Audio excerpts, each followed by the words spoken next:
যদি 10টা থাকে 5টা ওয়াকাফ সম্পত্তি, ফলে নিতে পারছে না, নেবে কিভাবে?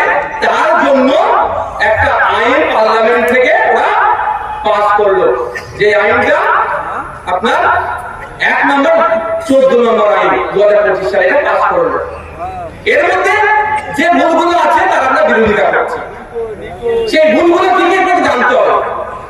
এবার এর বিরোধিতা যাতে শুধু মুসলমানরা করে, সেই জন্য আমার হিন্দু সমাজের মধ্যে একটা ভুল বার্তা দিয়ে দিল মোদীজি। কিভাবে ভুল বার্তাটা দিল ওটা জানতে হবে। ভুল বার্তাটা বিজেপির কিছু নেতাদেরকে দিয়ে মার্কেটে খাইয়ে দিল। আমি এখানে চ্যালেঞ্জ করে বলছি, ওই পাড়ার নেতার সাথে আমি ডিবেটে বসবো না। শুভেন্দু অধিকারী, সুকান্ত মজুমদার, দিলীপ ঘোষকে একদিকে বসিয়ে দেবেন আর আমি অন্যদিকে এই আইনটা নিয়ে বসবো। লাইভ হবে, যদি ওদেরকে ভুল না প্রমাণ করতে পারি আমি বিজেপির পতাকা ধরে নেবো। এত বড় চ্যালেঞ্জ, এই আইনটা নিয়ে বসবো। ঠিক করতে বলুন, বসাতে বলুন। এই আইনে যে সংশোধনী করে এনেছে তার অধিকাংশ এই আইনকে দুর্বল করছে। কেমন বিরোধ করছে বলবো, তার আগে একটু হিন্দু মুসলমানের মধ্যে এই আইনকে একটা বিভেদ তৈরি করার চেষ্টা করছে, সেটা ক্লিয়ার করে দিন ভাই। হ্যাঁ, আমার অসুবিধা হচ্ছে না তো? অসুবিধা আমি শেষ করে দেবো। অনেক বাকি কি বলছে আমার হিন্দু ভাইয়ের কাছে গিয়ে, কি বলছে যে ওয়াকাফের এত ক্ষমতা, যেখানে হাত দেবে সেটাই ওয়াকাফ হয়ে যাবে। প্রধানমন্ত্রী, রাষ্ট্রপতি, সুপ্রিম কোর্টে কিছু বলতে পারবে না। এটা মিথ্যাচার একটা হচ্ছে তো। সহজ সাদা সাদে হিন্দু ভাইরা কি ভাবছে, আমার মন্দিরটা যদি এই চাকরা ধামকে স্মৃতি বলে, চাকরা ধাম আমাদের বিখ্যাত ধামের কালে তাই তো, এই বিখ্যাত ধামকে স্মৃতি বলে ওয়াকাফ বোর্ডটা আমাদের ওয়াকাফ, এখানে চাকরা ধাম মন্দিরটা থাকবে না, ওয়াকাফ হয়ে যাবে। স্বাভাবিকভাবে যে হিন্দু প্রোগ্রেসিভ চিন্তা ভাবনা নিয়ে চলে, কেউ বলছে না এটা বন্ধ হওয়া দরকার আছে। মন্দিরের কথা যদি আপনার খামারে আছে বলে এই মাঠে বক্তব্য দিচ্ছি, ওয়াকাফ বোর্ড নাকি বলে ওয়াকাফ থেকে ওয়াকাফ হয়ে যাবে, এরকম হতে পারে? এই দেশে এরকম আইন আছে মনে হয়? এরকম আইন দেশে থাকতে পারে না। শুধু মিথ্যাচার লাগছে। মিথ্যাচারের উদাহরণ আপনাদেরকে আমি দিচ্ছি, বুঝতে পারবেন। পশ্চিমবাংলায় এই মুহূর্তে ৭৬,০০০ বিঘা ওয়াকাফ সম্পত্তি উদ্ধার করতে পারেনি ওয়াকাফ বোর্ড। আমার নিজের ২ বিঘা জায়গা আছে, আমি উদ্ধার করতে পারিনি, আর অন্যের জায়গাটা বলছে আমি যে কেড়ে নেবো। হতে পারে না?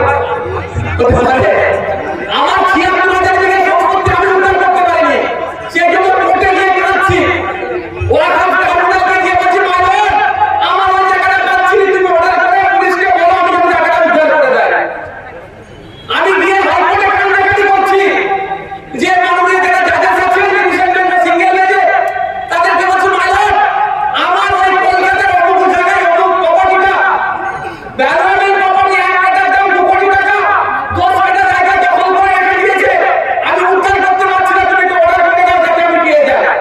আমি সুপ্রিম কোর্টে যাচ্ছি, চিফ জাস্টিসকে বলছি বা কোনো বেঞ্চকে বলছি, জাজেসদেরকে গিয়ে যে মাইলর আমার ওই দিল্লির অমুক জায়গায় ওই সম্পত্তিটা আমি ওয়াকাফ বোর্ড দিয়ে বলছি যে ওই জায়গাটা আমার, আমি উদ্ধার করতে পারছি না, আপনি আমাকে উদ্ধার করে দেন।